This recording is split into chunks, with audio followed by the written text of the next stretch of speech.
জন্ম মৃত্যু নিয়ে রাজনীতি করা সিপিএম এর কাজ। গতকাল ডিজি অনুরাগের মৃত্যুকে কেন্দ্র করে জিতেন্দ্র চৌধুরীর বক্তব্যের উপর ভিত্তি করে ঠিক এইভাবেই সাংবাদিকদের প্রশ্নের উত্তর দিয়েছিলেন বিজেপি রাজ্য সভাপতি অভিষেক দেবরায়। ওনাকে প্রশ্ন করা হলে বিরোধীদের বিষয়টা নিয়ে তখন তিনি স্পষ্ট বলেন যে জন্ম মৃত্যু নিয়ে রাজনীতি এইসব সিপিএম এর কাজ। ঠিক এইভাবেই কিন্তু অভিষেক দেবরায় গতকাল বিস্ফোরক হয়েছিলেন। কি বলেছিলেন প্রথমে শোনাবো।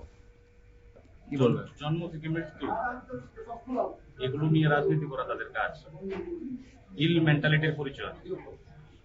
কিছুদিন আগে আপনারা দেখেছেন যে পুলিশ সম্পর্কে কি মনোভাব ওনারা পোষণ করেন, কিভাবে একজন এসপি কে আখ্যায়িত করেছেন, আর এখানে এসে গম্ভীরাস্ত্র এবং কিভাবে একটা দুঃখজনক ঘটনা পরিবারের প্রতি সমবেদনা জ্ঞাপন করা এবং সঠিকভাবে যেন এটার কি কারণে ঘটেছে সেটা যেন বার হয় সেই জিনিসটা বলা উচিত। অনেক সিনিয়র পলিটিশিয়ান, কিন্তু তাদের তো একটাই জিনিস, মৃত্যুর মধ্যে রাজনীতি খোঁজা, জন্মের মধ্যে রাজনীতি খোঁজা। এটা ইল মেন্টালিটির পরিচয়। আপনারা শুনলেন। আর এবার অভিষেক দেবরায়ের এই বক্তব্যের পাল্টা প্রতিক্রিয়া দিয়েছেন সিপিএম এর রাজ্য সম্পাদক জিতেন্দ্র চৌধুরী। তিনি এই বিষয়টা সম্পূর্ণ খণ্ডন করেন এবং তিনি কি বললেন আজকে শোনাবো একবার। এবং এই যে ঘটনাটা, দুঃখজনক ঘটনাটা হলো, এর সাথে গত 8.5 বছর ধরে ত্রিপুরা রাজ্যের মধ্যে যে অস্বাভাবিক পরিস্থিতি চলছে, এটা তার বাইরে না। গত 8.5 বছর ধরে এই রাজ্যে মানুষের গণতান্ত্রিক অধিকার লুণ্ঠিত, সাংবিধানিক অধিকার অস্বীকৃত, আইনের শাসন নেই, এবং তার শিকার শুধু রাজনৈতিক দলগুলো না, সাধারণ মানুষ থেকে শুরু করে প্রশাসনের পদস্থ আমলারাও। সেখানে সিভিল অফিসার, ইউনিফর্ম অফিসার কেউ বাদ যায়নি নির্বিচারে। এখন অন্যদের উপরে যখন এরকম আক্রমণ আসে, তারা যেভাবে হোক তার এক্সপ্রেশন অর্থাৎ তার প্রতিফলন ঘটাবার সুযোগ পান, অনেকে পান না। কিন্তু যারা এই শৃঙ্খলার মধ্যে যারা আছেন, তাদের পক্ষে সেভাবে এটা প্রকাশ করা কঠিন। এবং কারা এই জাতীয় পরিস্থিতির শিকার হচ্ছেন? সৎ, দক্ষ, অন্যায়ের কাছে যারা মাথা নত করেন না, তারাই। এটা আইএএস আইপিএস থেকে একেবারে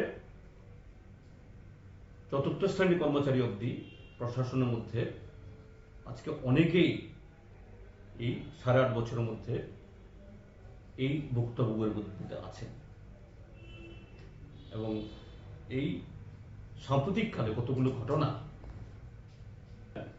রাজনীতির যেখানে রাজনৈতিক কারণে যে সমস্ত ঘটনাগুলি হয়, নিশ্চয়ই রাজনৈতিকভাবে সিপিএম সেগুলো তুলে, কিন্তু যেখানে রাজনীতি নেই, সিপিএম কখনো সেটা নিয়ে রাজনীতি করে না। এটা বিজেপি করে, বিজেপির স্বভাব, তাদের সবকিছুই হলো রাজনৈতিক স্বার্থে। আজকে আপনারা শুনলেন জিতেন্দ্র চৌধুরী কি বললেন। একদিকে যখন অভিষেক দেবরায় তিনি বললেন জন্ম মৃত্যু নিয়ে রাজনীতি এইসব সিপিএম এর কাজ, ঠিক অন্যদিকে পাল্টা জিতেন্দ্র চৌধুরী তিনি কিন্তু বললেন যে সিপিএম রাজনীতি করে না, যে কোনো ইস্যুতে তারা রাজনীতি করে না, কিন্তু প্রত্যেকটি ইস্যুতে রাজনীতির গন্ধ খোঁজা বা রাজনীতি করা সেটা বিজেপির কাজ। একেবারে পাল্টা দিলেন। অন্যদিকে তিনি তার প্রতিক্রিয়ায় কিন্তু তুলে ধরলেন যে 8.5 বছর ধরে রাজ্যের সর্বস্তরের পুলিশ কর্মীরা হেনস্থার শিকার হচ্ছেন, তৃতীয় শ্রেণীর পুলিশ কর্মীরাও হেনস্থার শিকার হচ্ছেন, এবং ডিজির এই ঘটনা বা ডিজির মৃত্যুর ঘটনা তার থেকে বিচ্ছিন্ন নয় বা বিচ্ছিন্ন নাও হতে পারে। ঠিক এই কথাই কিন্তু আজ বোঝানোর চেষ্টা করলেন জিতেন্দ্র চৌধুরী। মূলত তিনি বারবার বলছিলেন যে 8.5 বছর ধরে প্রশাসনিক স্তরের আমলারা, বিশেষ করে পুলিশের উচ্চ স্তরের আধিকারিক এবং একেবারে নিম্ন স্তরের আধিকারিকরা প্রত্যেকেই হেনস্থার শিকার হচ্ছেন, প্রশাসনিক কর্তারা হেনস্থার শিকার হচ্ছেন। ঠিক তার থেকে এই ঘটনা বিচ্ছিন্ন নাও হতে পারে, ঠিক এইভাবেই তিনি কিন্তু আজ প্রতিক্রিয়া দিলেন। অন্যদিকে তার অভিযোগ হচ্ছে যে অবশ্যই সিবিআই এর উপর যে আস্থা দেশবাসীর নেই, তাই এর বিচার বিভাগীয় তদন্তের তিনি দাবি জানিয়েছেন। গতকালও হাইকোর্টের প্রধান বিচারপতিকে নিয়ে তদন্তের দাবি জানিয়েছিলেন এবং আজকেও তিনি একই কথা বলেন। অন্যদিকে সিবিআই এর উপর ওনার এবং গোটা দেশবাসীর ভরসা নেই বলেও কিন্তু তিনি মন্তব্য করেন। এছাড়া তিনি আরো বলেন, যে জায়গায় ডিজি একেবারে পুলিশের উচ্চপদস্থ কর্তা বা পুলিশের পরামর্শদাতা, পুলিশের প্রধান, তার মৃত্যুর তদন্ত কোনোভাবেই নিম্ন স্তরের পুলিশ কর্তারা করতে পারে না। সেক্ষেত্রে হাইকোর্টের প্রধান বিচারপতিকে নিয়ে তদন্তের একটি সিট গঠন করা হয়, সেই দাবিটাই কিন্তু আজ তুললেন জিতেন্দ্র চৌধুরী। একেবারে অভিষেক বন্দ্যোপাধ্যায়ের বক্তব্যের পাল্টা আজ দিলেন সিপিএম এর রাজ্য সম্পাদক জিতেন্দ্র চৌধুরী। নিয়ে নিচ্ছি ছোট্ট একটি বিজ্ঞাপন বিরতির, সঙ্গে থাকুন।